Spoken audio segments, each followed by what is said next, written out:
Mars Vexler here. Today's moment of politically clarity came wrapped in Spain, coated in Daniel and served with a smug grin. But don't worry, I've got the full meal prepped and ready. Facts, footage, and a side of sharp commentary. This isn't just another headline, it's a snapshot of what happens when responsibility becomes optional. Subscribe now and stay tuned, because we're not just documenting the dead decline, we are decoding it. In a presidency collapsing under delusion, corruption, and cruelty, Trump pushes clone conspiracies, pardons billion-dollar fraudsters, enables Musk's deadly aid cuts, and sells government access to the ultra-rich. As democracy weakens, kleptocracy rises, leaving America at a crossroads of unchecked power, lost empathy, and unprecedented moral decay. Trump amplifies wild clone conspiracies as Musk's deadly policies and drug scandals fuel historic corruption and global tragedy. Well, the crisis facing this country and the world tonight is the complete collapse of mental acuity in the President of the United States, the current president. This weekend, the President of the United States endorsed a social media post that says there is no Joe Biden, executed in 2020, Biden clones, doubles, and robotic engineered, soulless, mindless entities are what you see.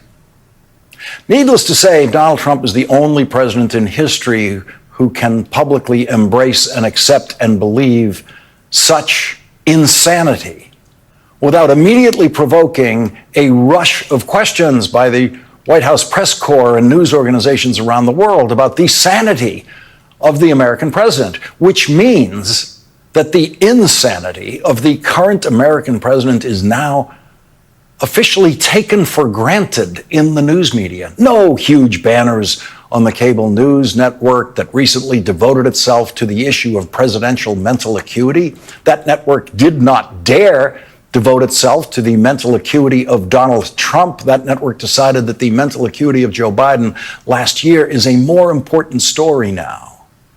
No one at that network suggested that Joe Biden was ever incapable of doing the job of president. Their critique of Joe Biden is that he was incapable of delivering a sharp and polished television debate performance, which would have been true of every single president prior to John Fitzgerald Kennedy. What was lost in the relentless coverage of the Biden-Trump presidential debate was that after Joe Biden paused so long that he seemed frozen, that for the rest of that debate, no one appeared to pay attention to the rest of that debate. And the rest of that debate, Joe Biden actually made perfect sense. And Donald Trump did not. Donald Trump did not tell one true thing during that debate, but that doesn't seem to matter to the focus on Joe Biden in that debate. And I can understand that. Joe Biden revealed in that debate that he was 4 years older than the last time he ran for president, and he was slower, much slower, and he was way more than 4 times smarter and more capable than Donald Trump ever was. That was also apparent in that debate. And we all know, as do the pushers of every anti-Biden campaign theory out there, that it would be impossible for Joe Biden, on his worst day, to tweet that Donald Trump was executed in 2020 and that Trump clones, doubles, and robotic engineered, soulless, mindless entities are what you see when you look at Donald Trump today. What we do know is that we could surely engineer a robotic, soulless, mindless entity to be smarter than Donald Trump. The overwhelming majority of the American news media has absolutely no problem now with Donald Trump saying there is no Joe Biden executed in 2020. Donald Trump didn't actually write those words himself, but he found those words in his poison social media feed, and he decided to fully endorse and embrace those words. The New York Times remains one of the news organizations that finds that kind of behavior in a president strange, though not worthy of big front page headlines. And so the New York Times ran a story titled, "Trump Amplifies Another Outlandish Conspiracy Theory, Biden is a Robotic Clone." And here is the most important line in that story. The White House did not respond to requests for comment on the post about Mr. Biden. That, of course, would be impossible for any other White House if the president amplified, quote, another outlandish conspiracy theory. If any other president said that a previous living president is a robotic clone, that White House would not be able to simply refuse to comment. But that is how fully Donald Trump has crushed political reporting and political coverage in this country. And because he has crushed it, he can, in publicity terms anyway, get away with anything, and he knows it. Donald Trump is behaving like someone who believes he can get away with anything. Listen to a bit of Joe Biden's last interview as president of the United States in the last week of his presidency. We'll play that for you now. We leave it to you to decide if you're seeing a Biden clone, a double, or a robotic engineered, soulless, mindless entity. And while you're at it, you can decide if that entity is smarter than Donald Trump, a better president than Donald Trump, and would be a better president than Donald Trump today. I asked Joe Biden why he decided to take the risk to become the first president in history to visit a war zone that was not controlled by U.S. troops when he visited Ukraine. I didn't think that Putin would dare take out an American president.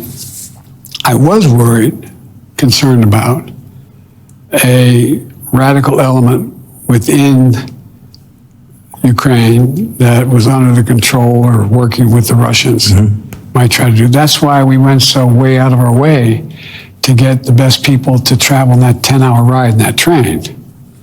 And but I thought it was important that we demonstrate to the rest of the European leaders, stand up, man.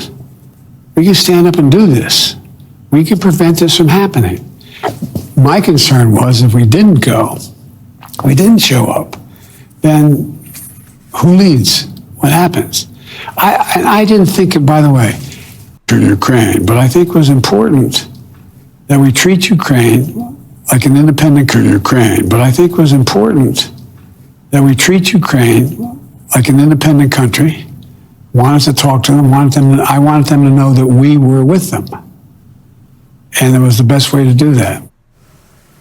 That is a description of presidential decision-making. That is the kind of presidential decision-making that this country got used to for centuries under thoughtful presidents, regardless of party affiliation. Whatever you're wondering about how well Joe Biden did his job as president, whenever you wonder about that, separate and apart from his job as a presidential candidate, which he did not do well, you can always find that last interview of his that he did as president on YouTube, where, among other things, we reviewed the major presidential decisions that he had to make. You can check that video whenever you're wondering how Joe Biden was actually doing the job as president and what his mental acuity was like in the last week of his presidency.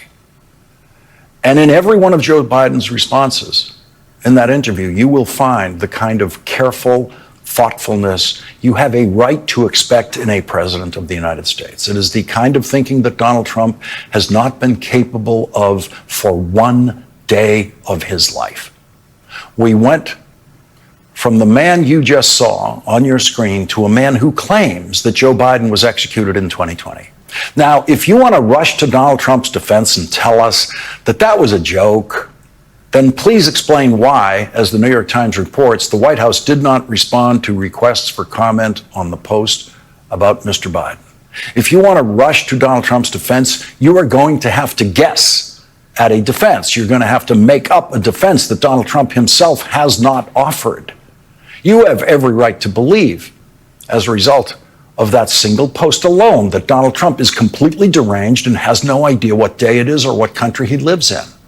That is as defensible a reaction to Donald Trump's post as the notion that it's a joke. Neither one of those reactions can be proved, but what is undeniable by anyone anywhere the still breathtaking stupidity of Donald Trump to find that post in the poisonous flow of his social media and decide that that's the one he wants to push that day. That is a man whose stupidity knows no bounds. That is the man whose stupidity never bumps into decency, which would then prevent him from doing the indecent, the stupid. In fact, Donald Trump can be counted on tomorrow to be stupidly indecent about something. It was another day in the Trump presidency, so of course a very rich criminal got another Trump pardon. You know how much money you have to steal to get 50 years in prison these days? $200 million will get you there. Where do you steal $200 million? There's no bank that has $200 million for you to steal. The place you can steal $200 million is the federal government. And the place to do it is in Florida, with all those Medicare recipients. In the biggest Medicare fraud in history at the time that it was committed, Lawrence Duran pleaded guilty in 2011 to a Medicare fraud scheme that involved $200 million in false billings. And Donald Trump decided last week to give Lawrence Duran a get-out-of-jail-free card immediately. The guy who got the longest prison term in history for Medicare fraud and has served 9 years of the 50 years he was supposed to serve. For Donald Trump, that was enough. That was enough.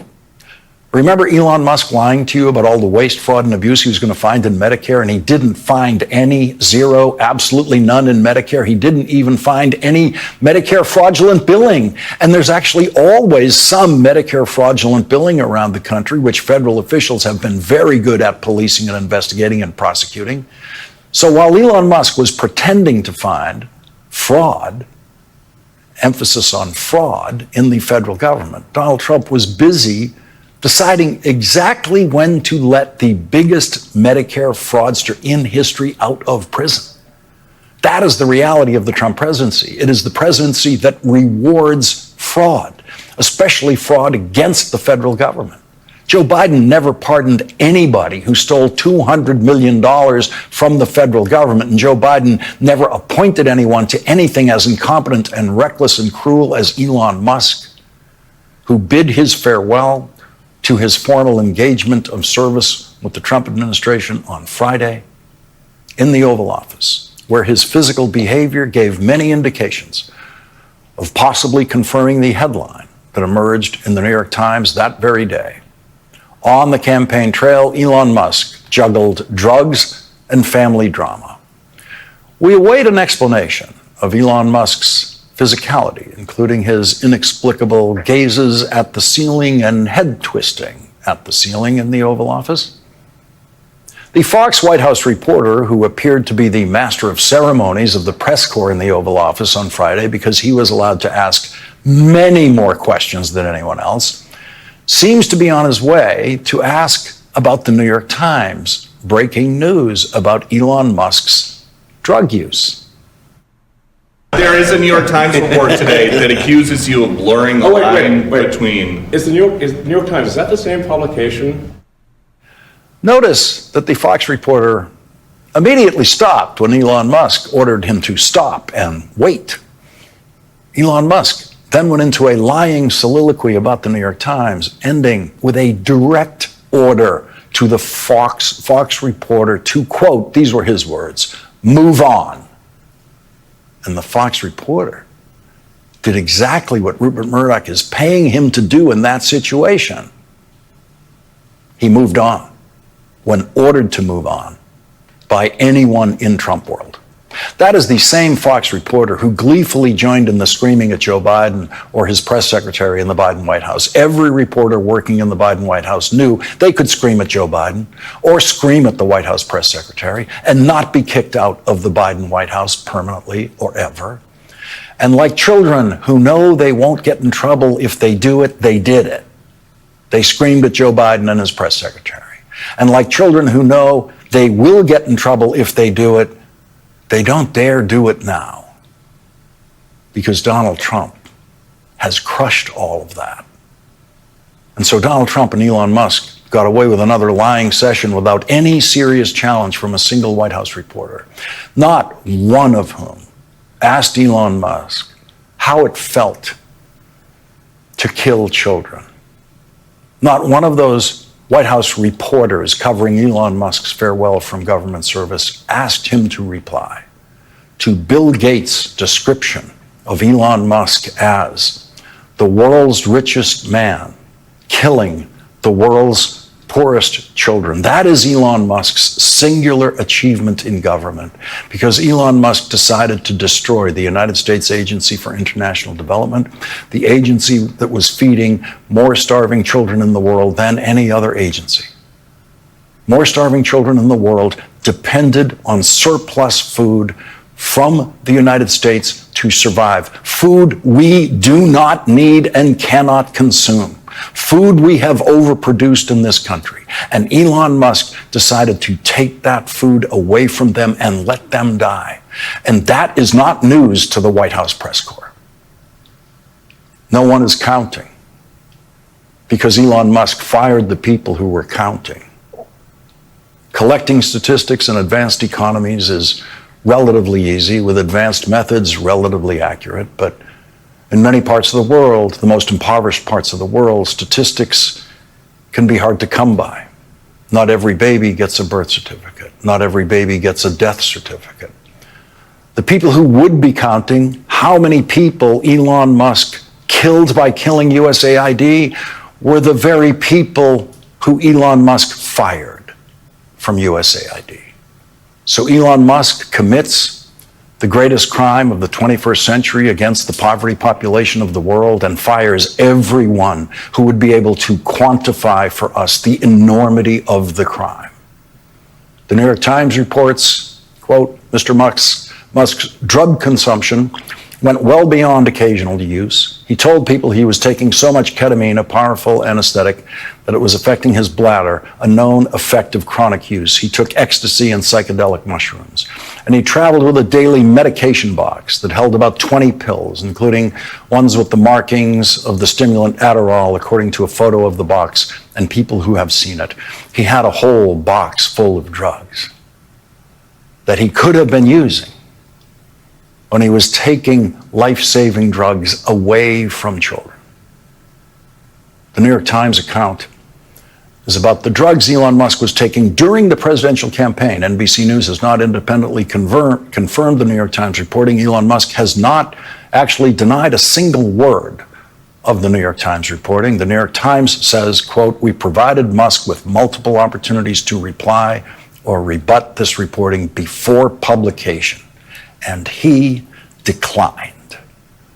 The New York Times reporting suggests that Elon Musk took flight on a campaign stage with Donald Trump the first time he was up there because he was possibly on ketamine or ecstasy or Adderall or psychedelic mushrooms or all of the above at the same time.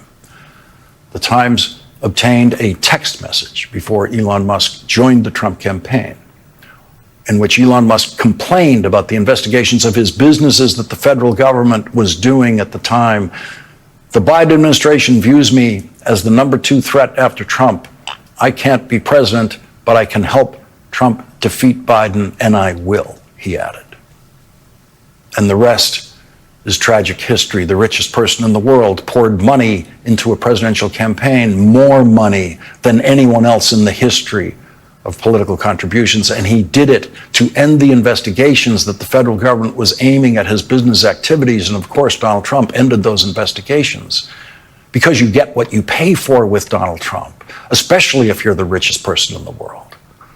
The worldwide cruelty campaign launched by Elon Musk and Donald Trump now includes deporting people who have never committed a crime to countries where they have never lived and do not speak the language. Elon Musk seems to believe that cruelty is the antidote to empathy, which he considers a great human weakness. Elon Musk told the comedian Joe Rogan, quote, the fundamental weakness of Western civilization is empathy. Abraham Lincoln did not know that. Abraham Lincoln believed he should govern with empathy. So did Franklin Delano Roosevelt. So did most presidents, some better than others. It was empathy coupled with geopolitical and public health wisdom that led President George W. Bush to create the President's Emergency Plan for AIDS Relief, which saved 26 million lives in Africa alone before Elon Musk decided those lives were not worth saving. Has anyone in the world died because of what Elon Musk did? Listen. Yes or no, reclaiming my time. If you won't answer, that's a loud answer. No one has died because of USAID. The people who have died That's as a lie. result of cutting off the oxygen of a woman in Burma and denying HIV/AIDS treatment to those in Africa. They are dead now at the hands of Elon Musk False. and his co-conspirators. Who does more food aid than the United States? Sir, why are you asking me questions? My job is to ask you Well, questions. you're the one that's claiming that we're not. Secretary, Tell I'm me who reclaiming does- my time. Well, Secretary, who I'm they do. reclaiming my client. This is why I'm introducing the Rubio Act. So you focus on the one job that the Senate gave you to serve as our Secretary of State because you are clearly distracted. Okay? After the last few months, I understand why President Trump has such colorful nicknames for you. You're obedient. You're following the rules. You will do anything the president tells you to do without regard for the law, the Constitution, America's security, or standing as a leader in the world. Unlike you, I do not fear crossing Donald Trump. I refuse to give up on these children. Marco Rubio did not tell the truth to the committee, and the proof that he was not telling the truth is that he has changed his story after that testimony. The Washington Post fact-checked Marco Rubio's testimony, saying, there is no dispute that people have died because the Trump administration abruptly suspended foreign aid. One might quibble over whether tens of thousands or hundreds of thousands have died. In his testimony, Secretary of State Rubio tried to contradict reporting from Africa from the New York Times' Nicholas Kristof. Nicholas Kristof responded to Rubio's testimony, writing in the New York Times, let me help Rubio with the truth. Meet Evan Anzu, a 5-year-old boy who was born with HIV in South Sudan. I mentioned Evan in a column in March from South Sudan. This was a child as precious as yours or mine. Evan's life was in our hands, and for 5 years, America kept him alive with antiretroviral medicines costing less than 12 cents a day through the President's Emergency Plan for AIDS Relief, or PEPFAR. This was a program started by President George W. Bush and has saved more than 26 million lives so far, and it turned the tide of AIDS around the world and built enormous goodwill toward the United States. Then along came President Trump and his freeze on most humanitarian aid in January. How could a 5-year-old orphan possibly obtain medicine on his own? Evan weakened and soon died of an opportunistic infection. Marco Rubio told the House committee, no children are dying on my watch. Evan died on his watch. Evans of all ages are dying on Marco Rubio's watch, and no one is counting. And so we don't know, as of tonight, whether it's tens of thousands or hundreds of thousands of Evans, but we know it will be. In a New York Times column titled, quote, Elon Musk's legacy is disease, starvation, and death, Michelle Goldberg reports. Brooke Nichols, an associate professor of global health at Boston University, has estimated that these cuts have already resulted in about 300,000 deaths, most of them of children, and will most likely lead to significantly more by the end of the year. This is what Musk's foray into politics accomplished. If there were justice in the world, Musk would never be able to repair his reputation, at least not without devoting the bulk of his fortune to easing the misery he's engendered. Musk's sojourn in government has revealed severe flaws in his character, a blithe, dehumanizing cruelty, and a deadly incuriosity. Bill Gates has seen starving children in Africa many, many times and has devoted his life and his billions to trying to save them, which makes Bill Gates' verdict on the current richest person in the world so important and powerful. Bill Gates, the former richest person in the world, said, the picture of the world's richest man killing the world's poorest children is not a pretty one. And the picture of the richest person in the world carrying around his drug box of ecstasy, Adderall, psychedelic mushrooms, and then taking life-saving drugs away from the poorest people in the world is a picture only Donald Trump could have created. And with Elon Musk and Donald Trump, soulless, mindless entities are what you see. We'll be right back. Trump endorses insane claims Biden was executed and replaced by clones, while Musk's political rise fuels mass death by cutting foreign aid.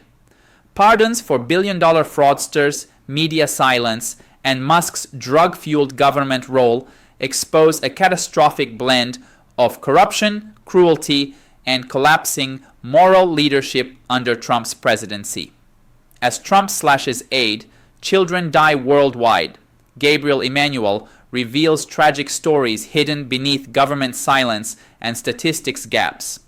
Joining us now is someone who's been there, Gabriel Emanuel, global health correspondent for National Public Radio. Thank you very much for joining us tonight. We are facing a challenge where no one is really counting what is happening in Africa, and anecdotal reporting of individual cases is where we begin. What have you found in your reporting?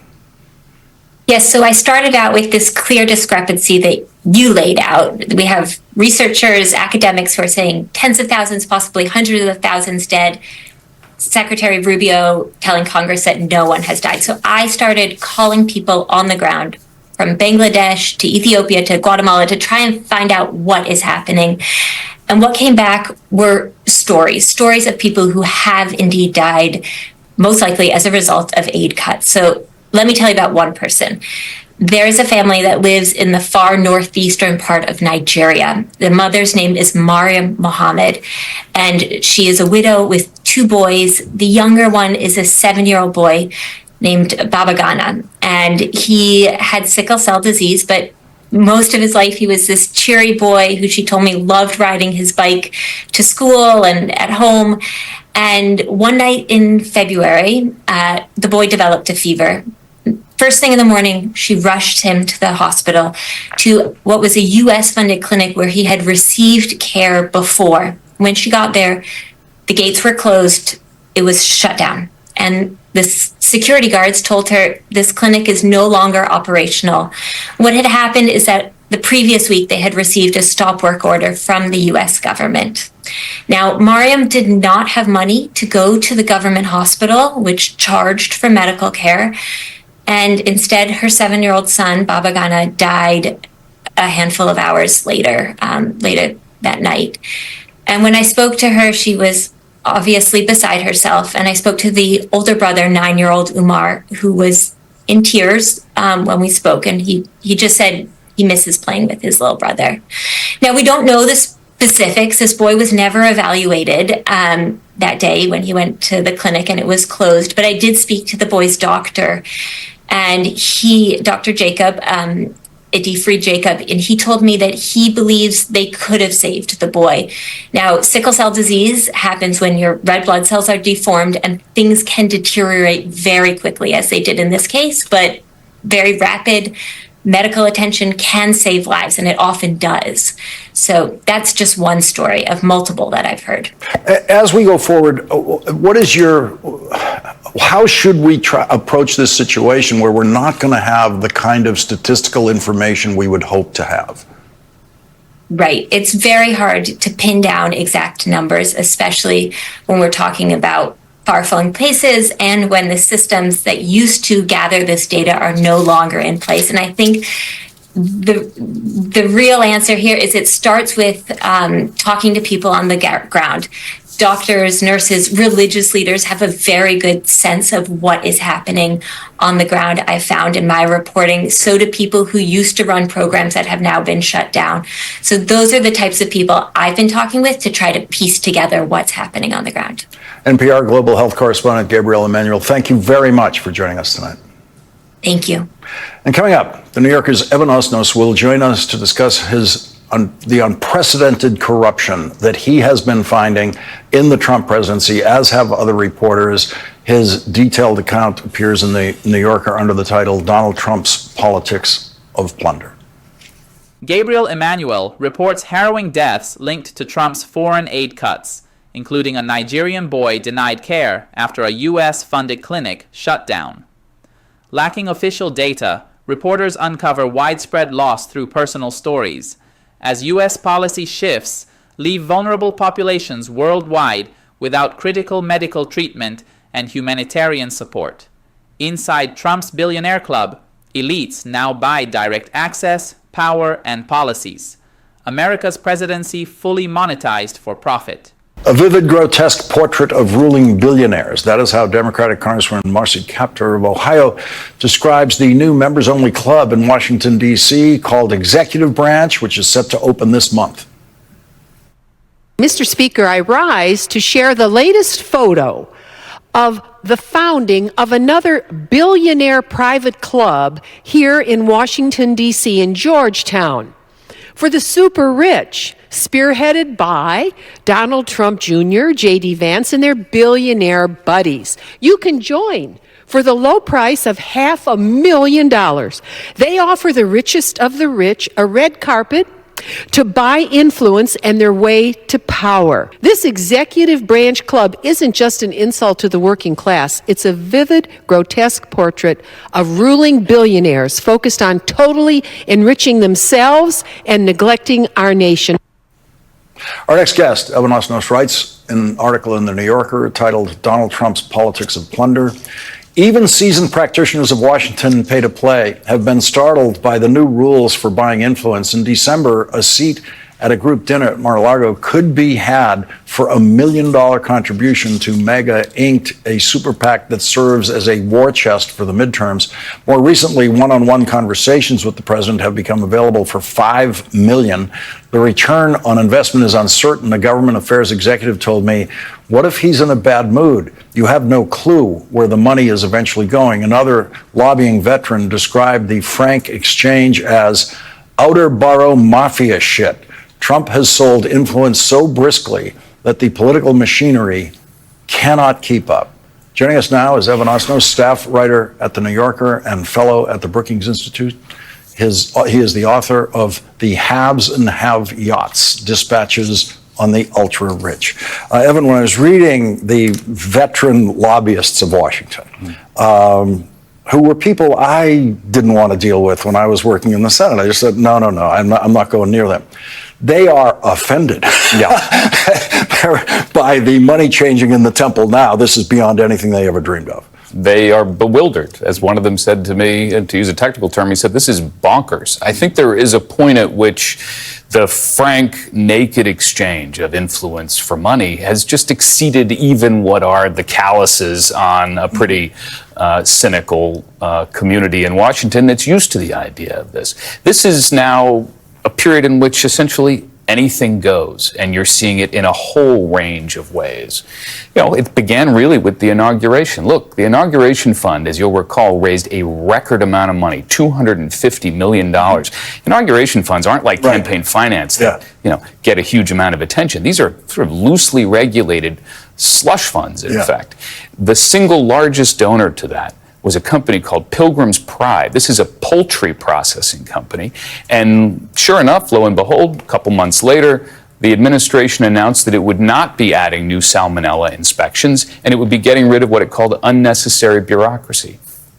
You know, there may be no connection there may be no quid pro quo, but it sure is hard for the American public to understand what's going on and whose interest is the administration acting in. And there was, prior to now, there was no legal way to put money in politicians' pockets. You could put it in their campaign accounts. And yes, they could use their campaign accounts to lease fancy cars for themselves and stay in hotel suites.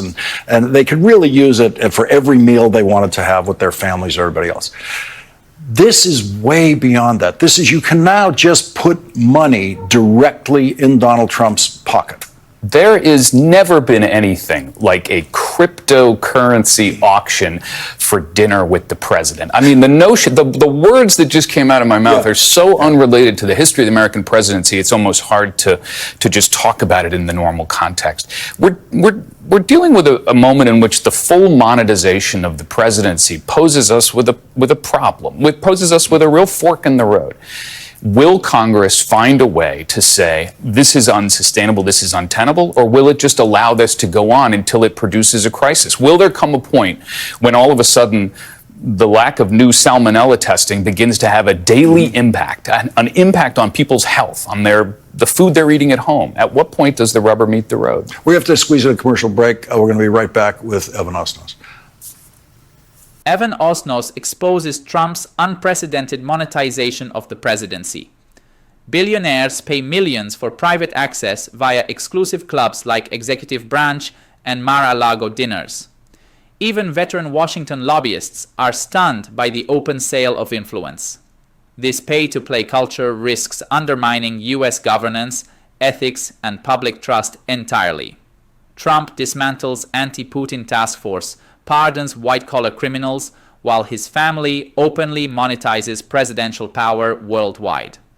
Evan Osnos is back with us. What is klepto capture, and who captured it? It was a task force created in 2022 after the invasion of Ukraine. And the idea was pretty simple. The United States and its allies could seize assets belonging to Vladimir Putin or his cronies, things like yachts and apartments and houses around the world, and then sell them off and give the proceeds to Ukraine. Donald Trump quietly disbanded this task force after coming into office, meaning in effect that he is signaling to the rest of the world, we are no longer going to try to dissuade Putin's allies from Putin's cronies from participating and supporting the war effort. In fact, they're not going to try to give any money to Ukraine at all. And I think it signifies something larger too, Lawrence, which is in effect, you see Donald Trump both at home and abroad saying, I no longer recognize the category of white-collar crime. It doesn't matter to me. I don't regard it as legitimate. And you see this in the fact that they're no longer enforcing the Foreign Corrupt Practices Act. And he is, of course, giving pardons, as you've talked about, to people who have been convicted or pled guilty to crimes that have defrauded people out of tens or in some cases hundreds of millions of dollars. I mean, take the case of Trevor Milton, somebody who received a pardon recently. He had been convicted of defrauding people by pretending to have an electric car that was speeding along when in fact it was rolling downhill. It has relieved him of an estimated $680 million in restitution. That's the kind of person that's getting a pardon. The Trump children, before the first Trump presidency, there was that ceremony at Trump Tower where they were pretending that they would just not try to profit from the presidency at all. At least they were claiming they were not going to try to profit from the presidency.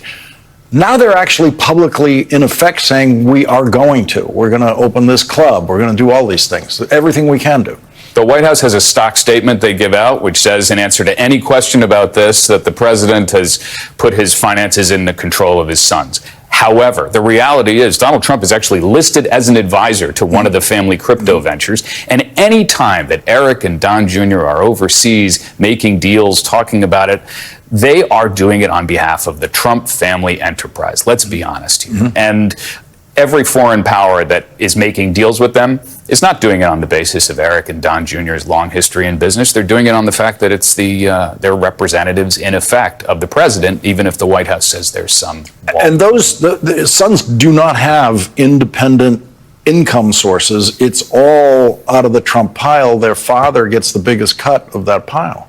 And let's remember, there are ways that people who want to put money into the hands of this family can do it. One of the examples being, of course, Jeff Bezos' company, Amazon, which decided to cut a deal with Melania Trump for $40 million to make a documentary, reportedly $28 million of which will end up with the First Lady. This is something we've never seen. I think we have to begin to imagine that the profiteering in the presidency is going to be a feature for the next 3 years. And it sounds like an ongoing story. It's a beat that's just going to have to be covered in this administration. It's constant, and there's new things happening all the time. And the challenge for the public, and I think for journalism and for civil society, is to keep the focus on it. If you allow it to become regarded somehow as normal, if we define down the standards of the presidency, this will have an impact not just for the next 3 years, but for every politician who comes afterwards. That will become what we are in this country. And that's something that people have to decide. Are they willing to shrug? Your reporting has met the challenge that we face. Evan Osnos, thank you very much for joining us. His new book out tomorrow is called The Haves and Have-Yachts, Dispatches on the Ultra-Rich. We'll be right back. Trump quietly ended the kleptocapture task force targeting Putin's allies, signaling tolerance for global corruption. His administration pardons convicted fraudsters, while Trump's children profit directly through international deals and crypto ventures. With Melania's multi-million-dollar Amazon deal, Trump's presidency normalizes unprecedented self-enrichment, eroding ethical standards for future American leaders. As Trump embraces conspiracy, pardons fraudsters, enables Musk's deadly policies, and sells access to the ultra-rich, American leadership sinks into a historic moral collapse. Corruption, cruelty, and unchecked greed define this presidency, leaving democracy weakened, the vulnerable abandoned, and global trust in U.S. values dangerously eroded.